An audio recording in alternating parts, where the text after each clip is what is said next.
is the voice that you use as a narrator your actual voice, or is that a character?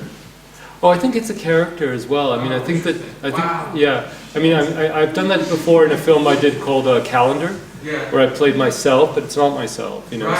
So, and I think that one of the things that's interesting is that because it's a letter of a father to a son, there's a presumed sincerity, but it's not sincere. I mean, for instance, I would never film her when she tells me to turn off the camera. I mean, that's just not something I would do. I would not be that aggressive.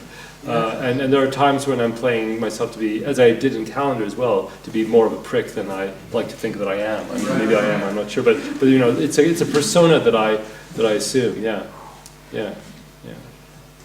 Which is what makes it a little bit odd. I mean, it's probably odd to have me speak about it. Yes. Yes. I never thought of filmmaking as an abuse. Yeah. But that is what this format and this form actually invited me tonight. Firstly, the abuse we all have when we are invited by people to watch their home movies. Yeah, absolutely. But the second abuse, because yesterday I learned in this documentary about you that in the first years of your life, your father has filmed everything. Yeah. So yet you actually don't know anymore if your memories are your memories or coming from the films of your father. Right. Now here you make a strong case with the Quran that we should let our kids go. But what you actually do is exactly the opposite. You are confirming again the abuse your father did to you. Instead of allowing you to have a kind of at least ambiguous relationship between your memories and that what is recorded about that, putting you into this prison of memory, which recorded memory, so that filming really feels much more lively to you than to any other person. Okay, you are cineast, so your obsession, that's what you do so well, but you also, you know, you are in terms of humanity, something is lacking in, you pay a price, let's put it this way, for your obsession. Absolutely. But what you do now is to bring your poor kid into that too. You know?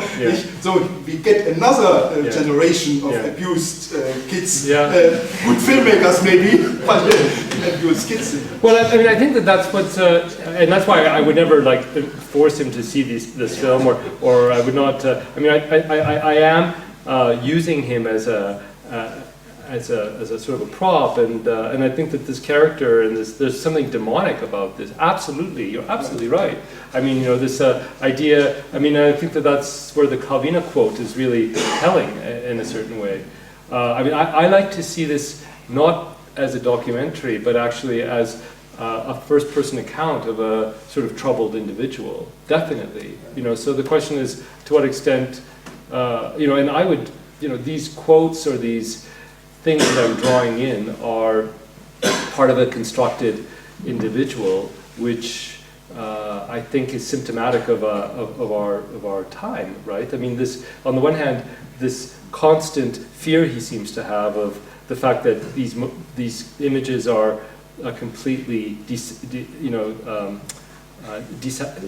desecrated, you know, like that there's nothing of value to the image anymore, and yet of course this character persists in creating these images, right, and then inflicting those images. So I mean, that's where I find it it's an odd piece, because again, it's not in any way. I mean, there are elements of me certainly in it, because to be honest, when I was shooting it, a lot of it was just shooting as a home video, but then it's this thing that's then imposed on top of it, you know, this voiceover and this whole other narrative that's imposed, which is, I think, yes, very insidious in a way. But it turned also, in the beginning, we enjoyed it, we had this witty, with your wives, back and forth, etc. But it was no Egoyan yet. It turned into a creepy Egoyan element only later, and then we also see now, and it's totally clear, it's not just abuse, emotion, but also reflecting about it. Getting us into thinking about what you pay for if you need the camera or fiction to live. Absolutely. I mean, and I think that is a very provocative issue in terms of, let's say, this, you're looking at this social portrait or this canvas of this, this place where, these massacres occurred and that there was no image, and kind of mourning that, the loss of that, and yet, in a way, squandering this image or this, at the same time. So there is that paradox, which So I you find would like the corpus coming back, so we have a stronger picture. I'm glad I'm glad you're seeing it that way, because that's exactly sort of what I intended. And I think that the problem that I have with it is, I think at any moment, like when you play a character, and in this case there are elements which I have to confess are me, obviously, and are us.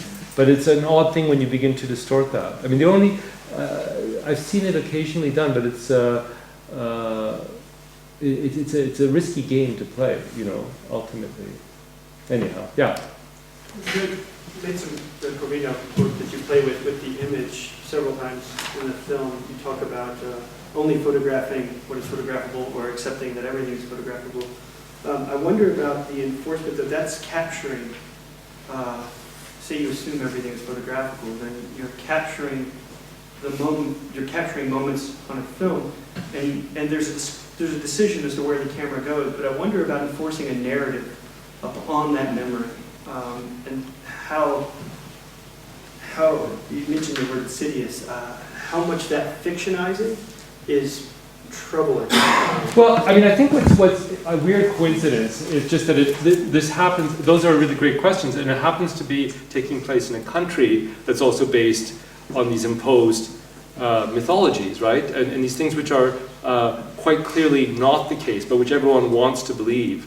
And as long as people will, collectively believe, then everything seems to be in a state of relative peace. But that can explode at any moment, as we can see, once people cease to believe a governing myth. So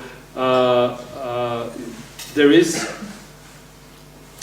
Yeah, I think in this idea of it being this balance between kind of stupidity and madness, I think what that really means is that there's a recklessness to this type of behavior. But on the other hand, we are compelled, and I called this, when I first presented it to some friends, it's a reality show, because I think that that's how we are allowed to believe. I mean, in North America, as I'm sure here, this idea, which is now thankfully, passing a little bit, but as I was editing this, it was at the peak of this idea that everyone would watch these reality shows, which are completely constructed, and allow themselves to entertain this idea that there was a spontaneity, and that there might have been an aspect of it, but in a culture where everyone is aware of what it means to be watched and documented, and where everyone plays out certain scenarios in their minds from a very young age,